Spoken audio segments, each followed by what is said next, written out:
तो बहुत बहुत स्वागत है आपका। देखिए आज हम लोग क्या कर रहे हैं, पर्यावरण के कुछ मोस्ट इंपॉर्टेंट क्वेश्चन हैं उनको डिस्कस कर रहे हैं। तो यहाँ पर हमारे पास 40 क्वेश्चन हैं, तो 40 क्वेश्चंस को हम लोग एक एक करके डिस्कस करेंगे और ये सब मोस्ट इंपॉर्टेंट क्वेश्चंस हैं, ये किसी न किसी पेपर्स में आए हुए हैं। तो चलिए हम लोग एक एक करके इनको डिस्कस कर लेते हैं, क्योंकि आजकल हम लोग देख रहे हैं कि जितने भी आयोग की परीक्षाएँ हो रही हैं या कोई सी भी परीक्षा या पेपर्स हो रहे हैं, तो उसमें ये पर्यावरण से कुछ ज़्यादा क्वेश्चन पूछे जा रहे हैं। तो हम लोग यहाँ पर देखिए कुछ इंपॉर्टेंट क्वेश्चंस को डिस्कस करते हैं। तो सबसे पहला क्वेश्चन क्या है, निम्न में से कौन सा पारिस्थितिक संतुलन बनाए रखने में मदद नहीं करता। तो ऑप्शन हमारे इस प्रकार हैं।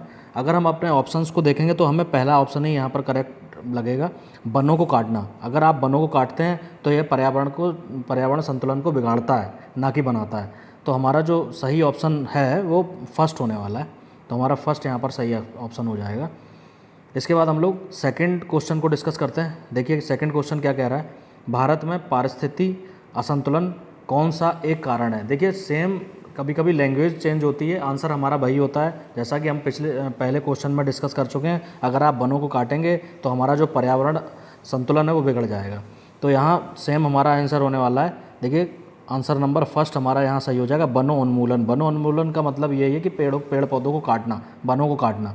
तो यहाँ से हमारा ऑप्शन नंबर फर्स्ट सही होगा। इसी तरीके से हम लोग क्वेश्चन नंबर थर्ड को डिस्कस करते हैं। पारिस्थितिकी तंत्र में उच्चतम पोषण स्थल प्राप्त है। स्थल नहीं होगा, यहाँ पर स्तर होगा दोस्तों, यहाँ पर सही कर लेंगे स्तर। तो इसका जो आंसर होने वाला है वो कौन सा होगा, यहाँ सर्वाहारी होगा। ठीक है ना। ये क्वेश्चन जो है ये आईएएस का क्वेश्चन है दोस्तों। मैंने आपको बता दिया आईएएस के क्वेश्चन की जो लैंग्वेज होती है थोड़ा टिपिकल होती है। तो यहाँ पर क्या है, सर्वाहारी आयोग के द्वारा सही आंसर बताया गया है, तो आप लोग सर्वाहारी इसको याद रखेंगे। आगे हम लोग देखेंगे क्वेश्चन नंबर 4, समुद्री वातावरण में मुख्य प्राथमिक उत्पादक होते हैं। अब देखिए अगर हम लोग स्थल की बात करेंगे तो हमारे उत्पादक कौन होते हैं, हरे पेड़ पौधे होते हैं। लेकिन अगर आप समुद्र की बात करेंगे तो हमारा ऑप्शन नंबर सेकंड सही हो जाएगा। ये एक तरीके की घास होती है, ठीक है ना। इसको आप लोग याद रखेंगे तो हमारा जो ऑप्शन सही होने वाला है वो सेकेंड ऑप्शन सही होने वाला है। इसको आप लोग एज इट इज़ ऐसे ही याद रख लेंगे, क्योंकि ये आईएएस में क्वेश्चन आया हुआ है, एक बार पीसीएस में भी पूछा गया है। तो इसको आप लोग ऐसे ही एज इट इज़ याद रख लेंगे, क्योंकि ये फैक्ट है, इसकी कोई ट्रिक नहीं है दोस्तों। आगे हम लोग डिस्कस करते हैं क्वेश्चन नंबर 5, सर्वाधिक जैव विविधता कहाँ पाई जाती है। देखिए अब थोड़ा सा इसमें हम लोग समझ लेते हैं, क्योंकि यहाँ से क्वेश्चन बहुत ज़्यादा मात्रा में बनते हैं पेपर्स में। तो जैव विविधता का कॉन्सेप्ट अगर हमें समझना है तो हमें सबसे पहले ये एक फिगर को समझना पड़ेगा। सपोज करिए ये हमारी पृथ्वी है, ठीक है ना, ये हमारी पृथ्वी है, गोल है। अब इसके बीच से जो लाइन जाती है उसको हम लोग कहते हैं भूमध्य रेखा, ये होती है 0 डिग्री। अगर आप यहाँ से देखेंगे बीच वाली लाइन है उसको भूमध्य रेखा कहते हैं। अब इसके ऊपर अगर हम लोग जाएंगे 10 डिग्री तक, देखिए 1 2 3 4 5 6 7 8 और 10 डिग्री नॉर्थ और 10 डिग्री साउथ, ठीक है ना। इसी तरीके से यहाँ पर देखेंगे हम लोग, ये नॉर्थ पोल है, ये साउथ पोल है। तो दोस्तों जो समझने वाली बात है वो ये है कि ये जो हमारा सूर्य है, देखिए यहाँ से हम लोग फिर से समझने की कोशिश करते हैं। ये हमारा सूर्य है और सूर्य की किरणें क्या है, पृथ्वी के ऊपर बिल्कुल सीधी इस तरीके से पड़ती हैं। लेकिन सूर्य की किरणें ऊपर नॉर्थ पोल पे और साउथ पोल पे जब जाती हैं तो तिरछी हो जाती हैं। तो यहाँ की जो प्रकाश है, इनका जो प्रकाश है वो पूरी तरीके से नॉर्थ पोल और साउथ पोल तक नहीं पहुँच पाता। परिणाम स्वरूप क्या होता है कि यहाँ पर हमें बहुत ज़्यादा ठंड देखने को मिलती है, बहुत ज़्यादा बर्फ़ जमी होती है नॉर्थ पोल और साउथ पोल पे। तो दोस्तों हमें समझना ये है कि सूर्य का प्रकाश जहाँ सबसे ज़्यादा पड़ेगा, सबसे ज़्यादा कहाँ पड़ता है, भूमध्य रेखा पर, जो मैंने बता दिया 0 डिग्री पर है। 0 डिग्री से लेकर 10 डिग्री तक हमें बहुत ज़्यादा धूप देखने को मिलती है, बहुत ज़्यादा गर्मी यहाँ पर पड़ती है। इसीलिए क्या होता है, यहाँ पर गर्मी ज़्यादा होने के कारण यहाँ पर संवहनी वर्षा होती है। दिन में ज़्यादा गर्मी पड़ती है और शाम को क्या है, बारिश हो जाती है। जब बारिश ज़्यादा होती है तो यहाँ पर हमें कुछ हरे भरे पेड़ पौधे देखने को मिलते हैं। जब पेड़ पौधे देखने को मिलेंगे तो बहुत सारे जीव जंतु भी देखने को मिलेंगे। इसीलिए यहाँ पर इस 0 डिग्री से लेकर 10 डिग्री नॉर्थ में और 10 डिग्री साउथ में सबसे ज़्यादा जैव विविधता पाई जाती है। तो क्वेश्चन को समझने की कोशिश यहाँ से करते हैं। यहाँ पर लिखा है जैव विविधता सर्वाधिक कहाँ पाई जाती है। तो हमारा जो ऑप्शन सही होने वाला है वो कौन सा है, उष्ण कटिबंधीय वर्षावन में। उष्ण मीन समझ लेते हैं दोस्तों, उष्ण माने गर्म और कटिबंध एक प्रदेश होता है और वर्षा जहाँ पर वर्षा होती है, वन तो आप समझ ही रहे हैं क्या है। तो यहाँ पर हमारा जो ऑप्शन है वो फर्स्ट करेक्ट होने वाला है।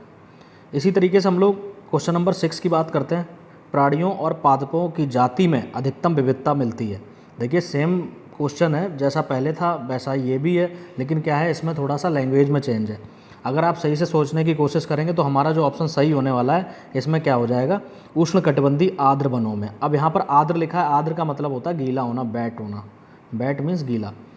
तो यहाँ से हम लोग ऑप्शन नंबर सही को टिक कर देंगे, ये सही है ऑप्शन। इसी तरीके से हम लोग क्वेश्चन नंबर 7 को डिस्कस करते हैं। उच्चतर अक्षांशों की तुलना में निम्न स्तर अक्षांशों में जैव विविधता सामान्यता अधिक होती है। पर्वतीय प्रवणताओं ग्रेडियंट्स उच्चतर उन्नतांशों की तुलना में निम्नतर उन्नतांशों में जैव विविधता सामान्यता अधिक होती है। देखिए दोस्तों, अगर हम इन दोनों को पढ़ेंगे तो ये दोनों सही हैं और दोनों बिल्कुल सेम है। देखिए दोस्तों, यहाँ भी निम्न और उच्च के बारे में बात कर रहे हैं और यहाँ भी उच्चतर और निम्नतर के बारे में बात कर रहे हैं। तो जैसा कि कॉन्सेप्ट मैंने आपको पृथ्वी वाला पहले समझाया था, अगर आप उसी कॉन्सेप्ट को देखेंगे, देखिए ये पृथ्वी है और पृथ्वी में देखिए ये नॉर्थ पोल और ये साउथ पोल, ठीक है। तो सेम यहाँ पर कहना क्या चाह रहा है कि देखिए वही उच्चतम और निम्नतर में क्या है, अक्षांशों में जैव विविधता सामान्यता अधिक होती है। ये पीछे वाले जो क्वेश्चन है उसमें मैंने कॉन्सेप्ट को क्लियर कर दिया है। तो यहाँ से हमारे ये दोनों ऑप्शन सही होने वाले हैं। तो यहाँ पर जो हमारा आंसर सही होने वाला वो 1 और 2 दोनों है। तो आप लोग इसको पढ़ के देख लेना, ये दोनों सही हैं। आगे हम लोग दोस्तों देखते हैं क्वेश्चन नंबर 8, उपयुक्त कथनों में कौन सा सही है। यहाँ से हम लोग देखने की कोशिश करते हैं। देखिए यहाँ पर लिखा है अंडमान और निकोबार द्वीप समूह में लवण जल मगर पाया जाता है। सेकंड स्टेटमेंट क्या है, मालाबार क्षेत्रों के पश्चिमी घाटों में श्रू और टैपर पाए जाते हैं। सबसे पहले मैं आपको बता दूं, श्रू और टैपर जो हैं वो हिमालय श्रृंखला में पाए जाते हैं, हिमालय पर पाए जाते हैं। तो सेकंड वाला जो स्टेटमेंट है वो गलत हो गया। अब ये सही, जो सही होने वाला वो हमारा स्टेटमेंट फर्स्ट सही होने वाला है, क्योंकि यहाँ जो अंडमान निकोबार है उसमें हमने देखा वो समुद्र के किनारे है, चारों तरफ हमने देखा उसकी जो सीमाएं हैं वो समुद्र से मिलती हैं। तो यहाँ पर लवण जल मगर जरूर पाया जाता है। तो यहाँ पर जो हमारा सही ऑप्शन होने वाला वो ऑप्शन नंबर 1 सही होने वाला है। तो इस तरीके से हम अपने आंसर को छांट सकते हैं। इसी तरीके से क्वेश्चन नंबर 9 को डिस्कस करते हैं। सर्वाधिक जैव विविधता कहाँ पाई जाती है। देखिए बहुत इंपॉर्टेंट क्वेश्चन है, कई बार पेपर्स में आ चुका है। तो यहाँ से आप लोग ध्यान रखेंगे, शांत घाटी में, इसको हम साइलेंट वैली भी कहते हैं। तो साइलेंट वैली कहाँ पर है, केरल में है, ठीक है। यहाँ से ये भी याद रखेंगे, साइलेंट वैली कहाँ पर है, केरल में है। और ये शांत घाटी इसको इसलिए कहा जाता है दोस्तों, एक बात आपको यहाँ थोड़ा समझा देता हूँ। जैसे ये पहाड़ है, तो ये जो शांत वैली है, सबसे पहले बता दूँ पश्चिमी घाट में स्थित है। पश्चिमी घाट मैंने आपको बता दिया, हमारे यहाँ 3 हॉट स्पॉट है, 3 जैव विविधता वाले क्षेत्र हैं। नंबर 1 पश्चिमी घाट, नंबर 2 पूर्वी हिमालय और नंबर 3 अंडमान निकोबार द्वीप समूह। तो इसी तरीके से हम लोग क्या कहते हैं, ये देखिए, ये मैं यहाँ पर समझाने की कोशिश कर रहा हूँ। ये जैसे पहाड़ है और पहाड़ पे क्या है, ये पश्चिमी घाट है, यहाँ पर बहुत ज़्यादा बारिश होती है और बारिश होने के बाद सारा पानी बहकर कहाँ चला जाता है, नीचे में चला जाता है। यहाँ पर एक दूसरा पहाड़ है, तो ये सारा जो पानी है वो कहाँ, इस घाटी में जाके इकट्ठा हो जाता है। जब घाटी में जाके इकट्ठा हो जाता है तो यहाँ पर हमें बहुत ज़्यादा वन देखने को मिलते हैं, बहुत ज़्यादा जीव जंतु देखने को मिलते हैं। तो केरल में भी इसी तरीके की एक घाटी है जिसको हमने नाम दे दिया शांत घाटी। इसको शांत घाटी दोस्तों इसलिए कहते हैं क्योंकि ये 2 पहाड़ों के बीच के क्षेत्र है और यहाँ पर क्या है, मानवीय हस्तक्षेप बहुत कम है। तो यहाँ पर कोई भी मानव प्राणी नहीं जाता है, इसीलिए हमने इसको नाम दे दिया शांत घाटी। तो यहाँ से आप लोग याद रखेंगे, जो हमारा ऑप्शन सही होने वाला है वो शांत घाटी है। आगे हम लोग देखते हैं, सेम क्वेश्चन है, शांत घाटी अवस्थित है, कहाँ पर स्थित है, सेम मैंने अभी बता दिया था आपको कहाँ पर है, केरल में है। तो यहाँ से हमारा केरल सही हो जाएगा। इसी तरीके से हम लोग आगे चलते हैं। दोस्तों देखिए, हमें ज़्यादा अपना टाइम वेस्ट नहीं करना है, क्योंकि जहाँ पर मुझे डिस्क्राइब करना वहाँ उन क्वेश्चंस में डिस्क्राइब कर रहा हूँ। बाकी हमारा टाइम बहुत कीमती है, आगे हम लोग लगातार सॉल्व करते हैं अपने क्वेश्चंस को। और वीडियो थोड़ा लंबा होने वाला है दोस्तों, 40 क्वेश्चन है।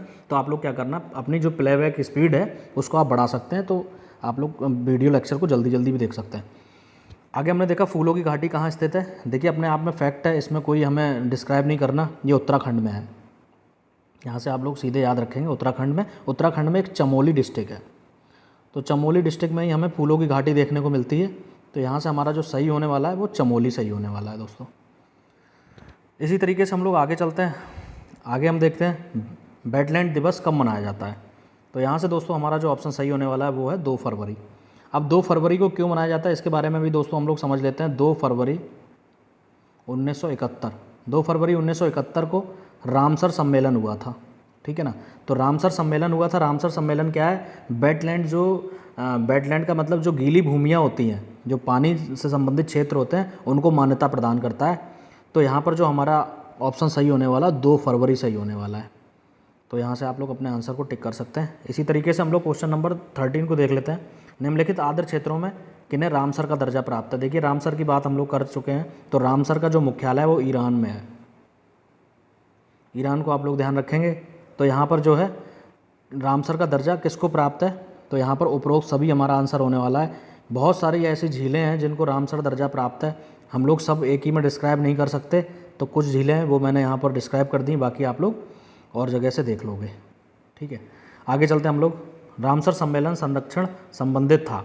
देखिए यहाँ पर आ गया रामसर सम्मेलन, जो मैंने आपको पीछे ही बताया था, ये नम भूमियों से संबंधित है।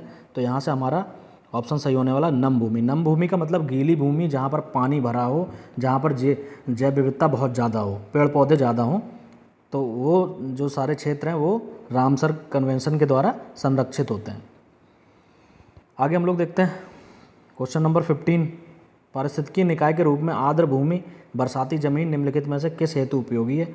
देखिए अगर आप ऑप्शंस को पढ़ते हैं तो ये भी सही है, ये भी सही है, ये भी ठीक है, और यहाँ पर हमारा जो ऑप्शन सही होने वाला है वो है उपरोक्त सभी। तो यहाँ से हमारा उपरोक्त सभी सही हो जाएगा। आप लोग इसको पढ़ के देख लेना, ये बिल्कुल सही है, मैंने यहाँ पर पढ़ लिए हैं। तो यहाँ पर तीनों ऑप्शन सही होने वाले हैं। इसी तरीके से हम लोग क्वेश्चन नंबर 16 को डिस्कस करते हैं। निम्नलिखित राज्यों में से निम्नलिखित राज्यों में से किस में भारत की सबसे बड़ी अंतर्देशीय लवणीय आर्द्र भूमि पाई जाती है। देखिए रामसर कन्वेंशन से कुछ ज़्यादा ही क्वेश्चन बनते हैं, इसीलिए मैंने 2-3 क्वेश्चन इसमें डाले हैं। तो यहाँ से क्या है, अंतर्देशीय लवणीय आर्द्र भूमि के बारे में पूछ रहा है, तो सबसे बड़ी जो भूमि है वो गुजरात में है। तो अपने आप में ये बहुत बड़ा फैक्ट है, तो इसको आप लोग एज इट इज़ याद रख लो। हमारा जो ऑप्शन सही होने वाला है कौन सा, गुजरात। तो दोस्तों इसका गुजरात सही हो जाएगा। इसी क्रम में हम लोग चलते हैं। जैव मंडल आरक्षित परिरक्षण क्षेत्र है। देखिए सबसे पहले मैं यहाँ से आपको बताना चाहता हूँ, ये IAS का क्वेश्चन है। तो IAS के क्वेश्चन में थोड़ा सा लैंग्वेज टिपिकल होती है, मैं आपको पहले ही बता चुका हूँ। अगर आप इसको सही से देखेंगे, जीव मंडल आरक्षित परिरक्षण क्षेत्र है वो हो जाएगा आनुवांशिक भिन्नता के। ठीक है, आनुवांशिक भिन्नता का मतलब ये है कि जो जीव मंडल आरक्षित क्षेत्र होता है उसमें हम विभिन्न प्रकार के जीवों को संरक्षित करते हैं, विभिन्न प्रकार के जीव जंतुओं को संरक्षित करते हैं। तो उनके जो जीन्स हैं उनको भी हम लोग वहाँ संरक्षित करते हैं, उनके जो आनुवांशिक पीढ़ियाँ हैं उनको हम लोग वहाँ पर संरक्षित करते हैं। तो यहाँ पर हमारा जो सीधा ऑप्शन है वो ऑप्शन नंबर 4 हो जाएगा। आयोग के द्वारा यही आंसर दिया गया है, इसलिए हमें इसी को आंसर मानना पड़ेगा। आगे हम लोग चलते हैं क्वेश्चन नंबर 18। निम्न में से कौन सा एक प्रवाल विरंजन का सबसे अधिक प्रभावी कारक है। देखिए प्रवाल विरंजन को अगर आप देखेंगे तो हमारा जो ऑप्शन सही होने वाला है वो है ऑप्शन नंबर 2, सागरी जल के सामान्य तापमान में वृद्धि। देखिए ये सागरी जल के सामान्य तापमान में अगर वृद्धि हो जाएगी तो हमारा जो मूंगे की चट्टानें आपने सुनी होंगी, कोरल रीफ सुनी होंगी, तो उनमें भी बहुत ज़्यादा नुकसान होता है। तो ये सबसे ज़्यादा प्रभावी कारण है, तो हमारा ऑप्शन नंबर 2 यहाँ पर सही हो जाएगा। इसी क्रम में हम लोग चलते हैं क्वेश्चन नंबर 19 क्या है, किस पर्यावरण में जैव द्रव्यमान वार्षिक उत्पादन न्यूनतम होता है। अगर आप सही से ऑप्शंस को पढ़ेंगे तो आपका आंसर अपने आप मिल जाएगा, आपको आंसर मिल जाएगा। देखिए इसका जो सही ऑप्शन होने वाला है वो है गहरे सागर। आपने गहरे सागर में देखा होगा उत्पादन सबसे ज़्यादा कम होता है, क्योंकि वहाँ पर ज़्यादा मानवीय हस्तक्षेप भी नहीं होता है और बहुत कम जीव वहाँ पर पाए जाते हैं। इसी तरीके से हम लोग देखते हैं प्रेयरी क्या है, एक घास का मैदान है। हमने देखा बहुत सारे जीव जंतु यहाँ पर पाए जाते हैं। टैगा भी एक क्षेत्र है, घास का मैदान है, उसमें हमने देखा बहुत सारे जीव जंतु यहाँ पर मिलते हैं हमें। और इसी तरीके से पतझड़ी वनों में भी हमें बहुत सारे जीव जंतु पाए जाते हैं। तो उत्पादन की अगर आप बात करेंगे तो उत्पादन के संबंध में हमारा जो यहाँ पर सही ऑप्शन होने वाला है वो है गहरे सागर। यहाँ पर सबसे कम उत्पादन मिलता है, वार्षिक उत्पादन न्यूनतम होता है, तो गहरे सागर आंसर हमारा सही हो जाएगा। इसी क्रम में हम लोग क्वेश्चन नंबर 20 को डिस्कस करते हैं। टुमारोज बायोडाइवर्सिटी पुस्तक के लेखक कौन है। देखिए बहुत इंपॉर्टेंट क्वेश्चन है, अपने आप में फैक्ट है, कई बार क्वेश्चन आया है इसलिए मैंने यहाँ पर इसको डिस्कस किया। तो हमारा जो ऑप्शन सही होने वाला है वो कौन सा है, वंदना सेवा। इसको आप एज इट इज़ याद रखिए क्योंकि अपने आप में फैक्ट है ये। क्वेश्चन नंबर 21 को डिस्कस कर लेते हैं। जलवायु परिवर्तन का कारण है। अगर आप सही से क्वेश्चन को पढ़ेंगे तो आपको आंसर अपने आप मिल जाएगा। हम लोग यहाँ से देख लेते हैं। ग्रीन हाउस गैसें भी इसके लिए जिम्मेदार है, ओजोन परत का क्षरण भी जिम्मेदार है, प्रदूषण भी जिम्मेदार है। तो यहाँ से हमारा जो ऑप्शन सही होने वाला वो उपयुक्त सभी है, उपर्युक्त सभी हमारा यहाँ से ऑप्शन करेक्ट हो जाएगा। आगे हम लोग चलते हैं क्वेश्चन नंबर 22 को डिस्कस करते हैं। ग्रीन हाउस प्रभाव क्या है।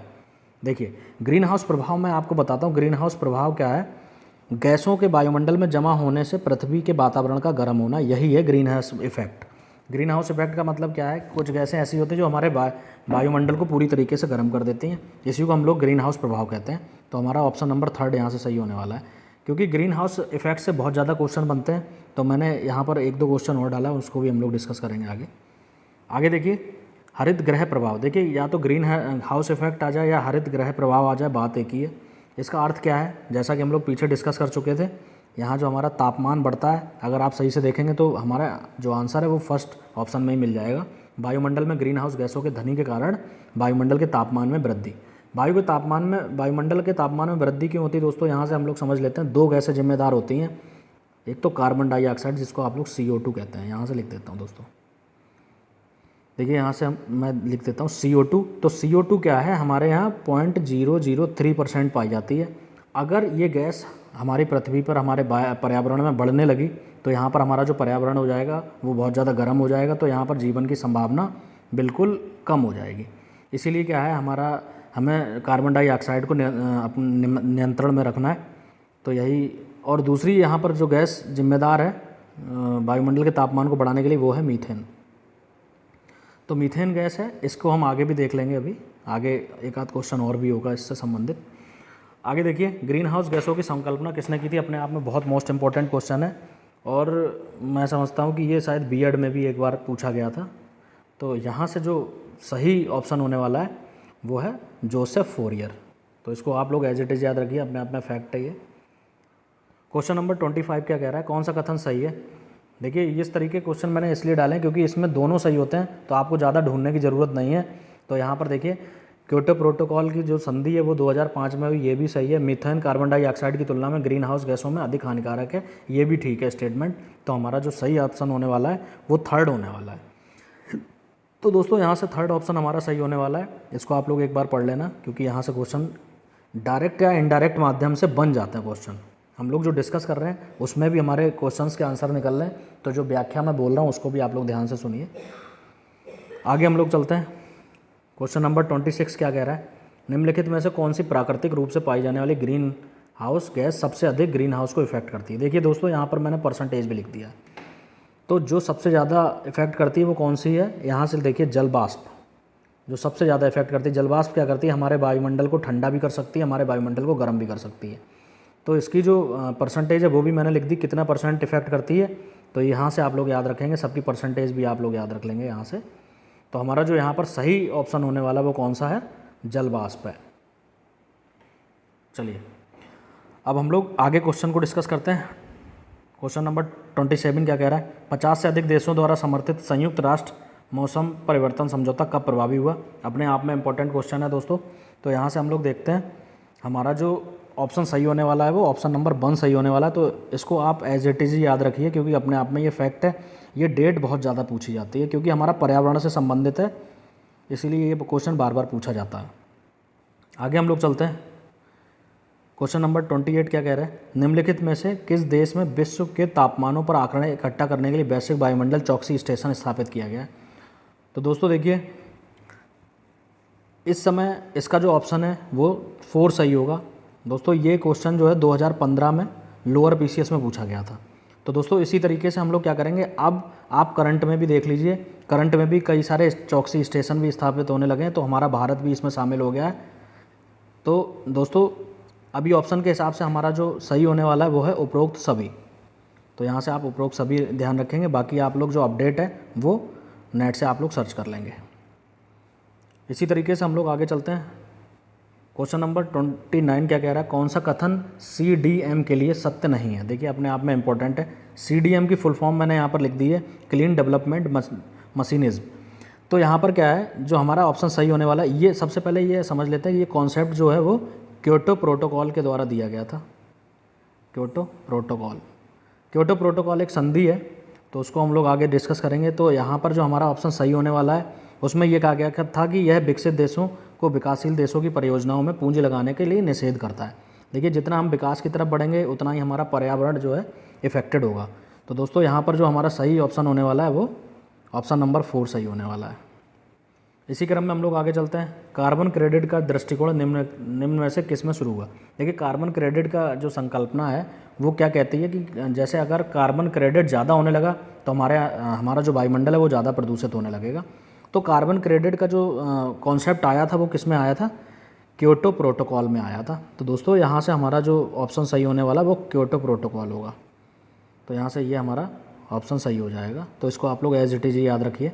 कार्बन क्रेडिट क्या है इसको नेक्स्ट लेक्चर में मैं समझाऊंगा कार्बन क्रेडिट क्या है, अभी लेक्चर लंबा हो सकता है इसीलिए हम लोग आगे डिस्कस कर लेते हैं। क्वेश्चन नंबर 31, निम्नलिखित में से कौन हरित गैस नहीं है। यहाँ से हम लोग देखने की कोशिश करते हैं हरित गैस नहीं है। अभी पीछे हम लोग डिस्कस कर चुके थे कौन सी हरित गैस नहीं है, सल्फर डाइऑक्साइड। तो हमारा जो ऑप्शन सही होने वाला है वो कौन सा, सल्फर डाइऑक्साइड। तो इसको आप लोग एज इट इज़ याद रखिए। आगे हम लोग देखते हैं, यहाँ पर उपयुक्त सभी नहीं होगा। अभी मैंने कार्बन डाइऑक्साइड और मीथेन के बारे में आपको बता दिया था। तो जो सही ऑप्शन होने वाला हमारा वो यहाँ से आप लोग ध्यान रखना सल्फर डाइऑक्साइड होगा। आगे हम लोग चलते हैं। क्वेश्चन नंबर 32, कौन सी गैस वैश्विक उष्णता के लिए जिम्मेदार है। देखिए वैश्विक उष्णता कहिए या ग्लोबल वार्मिंग कहिए, बात एक ही है। तो यहाँ पर मैंने बता दिया था, अभी पीछे कॉन्सेप्ट भी समझाया था मैंने आपको। यदि कार्बन डाइऑक्साइड और मीथेन बढ़ने लगी तो हमारा जो ग्लोबल वार्मिंग है वो बढ़ने लगेगी। तो यहाँ पर जो हमारा सही ऑप्शन होने वाला वो है कार्बन डाइऑक्साइड और मीथेन। ये दोनों गैसें ऐसी हैं जो हमारे वायुमंडल को बहुत ज़्यादा गर्म करती हैं। आगे हम लोग देखते हैं क्वेश्चन नंबर 33, निम्न में से कौन सा पदार्थ सर्वाधिक तापन उत्पन्न करने में योगदान नहीं देता है। तो दोस्तों यहाँ से हम लोग देख सकते हैं जो हमारा सही होने वाला है, इससे पीछे ही मैं अपना आपको बता चुका था, थोड़ा सा डिस्क्राइब मैंने किया था। मीथेन भी गर्म करता है, कार्बन डाइऑक्साइड भी इफेक्टेड करता है और जलवाष्प भी इफेक्ट करता है। तो हमारा जो सही ऑप्शन होने वाला है वो सल्फर तथा नाइट्रोजन के ऑक्साइड होने वाला है। तो यहाँ से हमारा जो सही ऑप्शन होने वाला है वो कौन सा है दोस्तों, सल्फर और नाइट्रोजन के ऑक्साइड। ये तापमान में वृद्धि नहीं करते हैं। इसी क्रम में हम लोग आगे चलते हैं। आगे हमने देखा क्वेश्चन नंबर 34, निम्नलिखित में से कौन सी ग्रीन हाउस गैस नहीं है। देखिए अपने आप में बहुत इंपॉर्टेंट क्वेश्चन है। तो यहाँ पर हमारा जो ऑप्शन सही होने वाला है वो कौन सा है, ऑप्शन नंबर 1, हाइड्रोजन और नाइट्रोजन नहीं है। इसको आप लोग याद रखिए, कॉन्सेप्ट आपका क्लियर होना चाहिए क्योंकि यहाँ से ये फैक्ट है, यहाँ से क्वेश्चन बनता है। तो ये हमें ज़रूर याद रखना है। आगे हम लोग 35 क्वेश्चन को डिस्कस करते हैं। भूमंडलीय उष्णता के परिणाम स्वरूप, देखिए यहाँ पर क्या है, ग्लोबल वार्मिंग के जो परिणाम स्वरूप क्या होने लगेगा ये यहाँ पर पूछा जा रहा है। तो अगर हम अपने ऑप्शन को पढ़ते हैं तो हिमनदी भी द्रवीभूत होने लगेगी, बिल्कुल सही है। समय से पूर्व आम में बौर आने लगेगा, ये भी ठीक है। स्वास्थ्य पर कुप्रभाव पड़ेगा, ये भी सही है। तो हमारा यहाँ से जो सही ऑप्शन होने वाला है वो उपरोक्त सभी होने वाला है। देखिए अगर ग्लोबल वार्मिंग बढ़ती है तो ये तीनों इफेक्ट हमें देखने को मिलते हैं। तो दोस्तों यहाँ से जो सही होने वाला है वो कौन सा है, उपरोक्त सभी। इसी क्रम में हम लोग आगे चलते हैं। क्वेश्चन नंबर 36 को डिस्कस कर लेते हैं। निम्नलिखित दशाओं में कौन से वैश्विक ताप को असर को इंगित करती है। देखिए सेम क्वेश्चन है दोस्तों, बस लैंग्वेज का चेंज है। इससे पहले वाला क्वेश्चन अगर आपने सही से पढ़ा होगा तो उसमें भी सब कुछ यही था कि हिमानी का पिघलना, मौसमी दशा में परिवर्तन, सागरी जल में उत्थान और ग्लोबल तापमान में वृद्धि। तो यहाँ पर जो हमारा सही होने वाला है ऑप्शन वो है उपरोक्त सभी, ठीक है ना। ये सब इन सभी पर क्या होगा, इफेक्ट होगा। अगर वैश्विक ताप को इंगित करना है तो ये सभी किसी न किसी रूप में इफेक्टेड होंगे। तो ऑप्शन को पढ़ के आप अपने आंसर को टिक कर सकते हैं। इसी तरीके से क्वेश्चन नंबर 37 क्या है, वैश्विक ऊष्मन उत्सर्जन के कारण होता है। तो वैश्विक ऊष्मन क्यों होता है, ग्लोबल वार्मिंग क्यों होती है, यही पूछा जा रहा है। तो सिंपली हम लोग कई बार डिस्कस कर चुके हैं, कार्बन डाइऑक्साइड के कारण। इंपॉर्टेंट क्वेश्चन है, कई बार आया है, इसीलिए ये क्वेश्चन बार बार रिपीट हो रहा है। ऐसे 2-3 फॉर्मेट में मैंने इसीलिए दिया है, बस लैंग्वेज का चेंज है, आप लोग बस समझते रहिए इसको। आगे क्वेश्चन नंबर 38, भूमंडलीय ऊष्मन की आशंका वायुमंडल में बढ़ती हुई सांद्रता के कारण बढ़ रहे हैं। तो दोस्तों यहाँ से क्या है, सेम क्वेश्चन है, पहले भी हम लोग इसी को डिस्कस कर रहे थे। तो इसका भी ऑप्शन हमारा कौन सा सही होने वाला है, कार्बन डाइऑक्साइड की। देखिए कार्बन डाइऑक्साइड बढ़ेगी तो हमारा क्या है, ग्लोबल वार्मिंग भी बढ़ेगा। अब इसी क्रम में हम लोग करते हैं 39 क्वेश्चन, कौन सा एक सर्वाधिक भंगुर पारिस्थितिकी तंत्र है जो वैश्विक तापमान द्वारा सबसे पहले प्रभावित होता है। दोस्तों अभी इससे पहले मैंने आपको एक पृथ्वी का कॉन्सेप्ट समझाया था। देखिए ये तो है, यहाँ से देख लेते हैं, ये नॉर्थ पोल है और ये साउथ पोल है। तो दोस्तों यहाँ पर क्या है, यहाँ पर सबसे ज़्यादा गर्मी पड़ती है, ये मैंने बताया था भूमध्य रेखा है। सूर्य की किरणें यहाँ पर सीधी चमकती हैं, लेकिन सूर्य का प्रकाश यहाँ तक नहीं पहुँच पाता। दोस्तों सपोज करिए कि अगर यहाँ पर भी गर्मी बढ़ने लगी पोलों पर अगर गर्मी बढ़ने लगी तो जो नॉर्थ पोल और साउथ पोल पे जो बर्फ़ है वो पिघल के कहाँ आ जाएगी, वो सब समुद्र में चली जाएगी। जब बर्फ़ पिघलेगी और जो पानी है वो समुद्र में जाएगा तो समुद्र का जो जल स्तर है वो भी ऊंचा होगा। तो दोस्तों यहाँ पर जो सर्वाधिक भंगुर पारिस्थितिकी तंत्र है वो कौन सा हो जाएगा दोस्तों, आर्कटिक और ग्रीनलैंड की हिम चादर, जो हम लोग अभी समझा रहे थे। देखिए अगर तापमान बढ़ेगा तो सबसे ज़्यादा जो इफ़ेक्ट पड़ेगा वो आर्कटिक और ग्रीनलैंड हिम चादर पे पड़ेगा। तो दोस्तों यहाँ से हमारा जो सही ऑप्शन होने वाला है वो कौन सा है, ऑप्शन नंबर 1 सही होने वाला है। अपने आप में बहुत इंपॉर्टेंट क्वेश्चन है, लोअर पीसीएस में पूछा गया दोस्तों। सारे क्वेश्चन बहुत मोस्ट इंपॉर्टेंट है, कहीं ना कहीं किसी न किसी पेपर्स के आए हुए हैं दोस्तों। आगे हम लोग चलते हैं। उपरोक्त में से कौन प्रमुख ग्रीन हाउस गैस मेथेन के स्रोत हैं। दोस्तों अपने आप में मोस्ट इंपॉर्टेंट क्वेश्चन है, कई बार पूछा जा चुका है, बार बार क्या है लैंग्वेज चेंज करके पूछते हैं ये लोग। तो दोस्तों यहाँ से हमारा जो ऑप्शन सही होने वाला है वो कौन सा है। देखिए धान के खेत में भी मीथेन मिलती है, पालतू पशु जब जुगाली करते हैं तो उस समय मीथेन गैस निकलती है, कोयले की खान में भी हमें मीथेन गैस दिखने को मिलती है, आर्द्र भूमियों में भी हमें मीथेन गैस देखने को मिलती है। तो हमारा जो सही ऑप्शन होने वाला है वो है उपरोक्त सभी। तो दोस्तों ये अपने आप में बहुत इंपॉर्टेंट क्वेश्चन है, तो इसको आप लोग सही से याद रखेंगे। अब इसी क्रम में दोस्तों ये 40 क्वेश्चन हम लोगों ने यहाँ से डिस्कस किए। अब क्या है, चैनल को आप लोग क्या करेंगे, वीडियो को लाइक करेंगे, चैनल को सब्सक्राइब कर लेंगे, क्योंकि मेरे द्वारा इस तरीके से और भी क्वेश्चंस बनाए जा रहे हैं। अब मैं क्या करूँगा, सभी के 100 क्वेश्चन बनाने वाला हूँ। तो दोस्तों हिस्ट्री के मैं 100 क्वेश्चन बना चुका हूँ, पर्यावरण के मैंने 100 क्वेश्चन बना दिए। आगे नेक्स्ट मैं देखता हूँ कि मैं पॉलिटिकल साइंस के 100 क्वेश्चन बनाने वाला हूँ। तो दोस्तों आपको करना ये है कि सिर्फ वीडियो को लाइक करिए, चैनल को सब्सक्राइब करिए, तो मेरे द्वारा जो भी वीडियो बनाए जाते हैं वो आपको आसानी से देखने को मिल सकते हैं। तो दोस्तों आज के लिए इतना रखते हैं, बाकी खुश रहिए, मस्त रहिए, पढ़ते रहिए बस।